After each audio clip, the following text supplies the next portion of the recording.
Hello and welcome back to Danish Lessons with the Missing N. In this lesson we will be looking at questions and answers. And no, by that I don't mean questions that you've given me that I am going to answer, although that would be a lovely idea. So if you do have questions, either leave them in the comments below or give them to me on Twitter and I will answer them at some point. But no, what I mean is let's look at how to actually form questions in Danish and how to answer them. So before I start with anything about the sentence structure, we need two words that are obviously going to be very useful here, and that is yes and no. Yeah and nej. I'm sure you can guess which is which. Yeah, nej, yes, no. So let's kick off with a question, or rather let's kick off with the answer and then turn that into a question. So the answer is I am happy. Jeg er glad. I think we've seen this one before. Suppose we want to ask, are you happy or am I happy? So this here is what I'm going to call the heart of the sentence. It's the subject and the verb. So what or who is doing something and what exactly are they doing? I am. And in order to form the question, you simply swap those two around, which then becomes er jeg glad. This might get more complicated later, but for now this is good enough. That is pretty much all you have to do.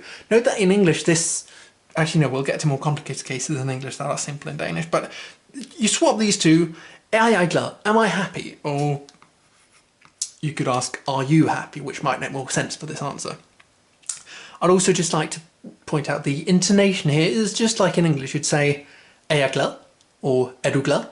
So you kind of raise the intonation at the end in order to indicate that this is in fact a sentence, because when you're speaking it's not very clear that you're trying to speak a question mark, so raise your voice. And to say yes, you say yeah, jeg er glad, yes I am happy, or nej, jeg er ikke glad, I am not happy. And I'm sure you can guess then from the context what this means. Ikke means not, so I am not happy. Note that the word comes directly after the heart of the sentence. You've got the heart of the sentence here, which is unchanged, and then just after that you've got ikke.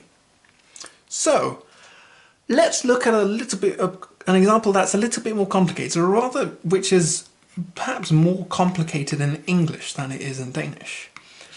This here, this hund means dog, so hunden means the dog, and we're going to use the sentence the dog bites. Hunden bider.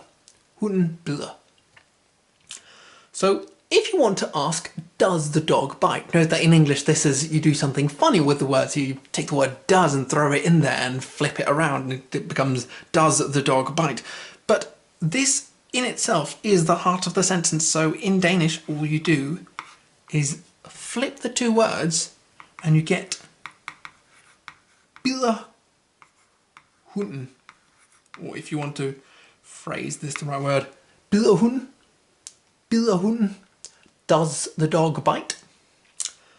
And that is how you ask that question. And so in order to answer it, you might say yes or no. Let's take no in this case.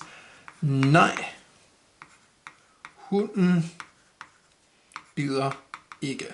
Now it doesn't bite because it's a nice dog. I don't know, it's a Basset or Labrador. No, I know what it is. It's a Great Dane. That's what it is. Nej, hunden bider ikke. Note that I'm just following the same structure as before here. In English you might have to say no, the dog doesn't bite, and throw in more words there and do funny things with them. No, the dog bites not. Not always comes here after the heart of the sentence. But there is something even more clever we can do here. Instead of having to repeat the dog, instead of saying, does the dog bite? No, the dog doesn't bite. We just want to say, no, it doesn't bite. And that is when you replace this with din. This is because it's an N-type noun, and so if it was a T-type noun, it would be di, or if it was plural, it would be di. But we've seen this before in a previous lesson, but we haven't seen it used in this way. This is what you do when you want to replace an entire noun with just a generic it. So this is right now acting exactly like the English word it. Instead of saying the dog, you just say it. Nej, den bider ikke.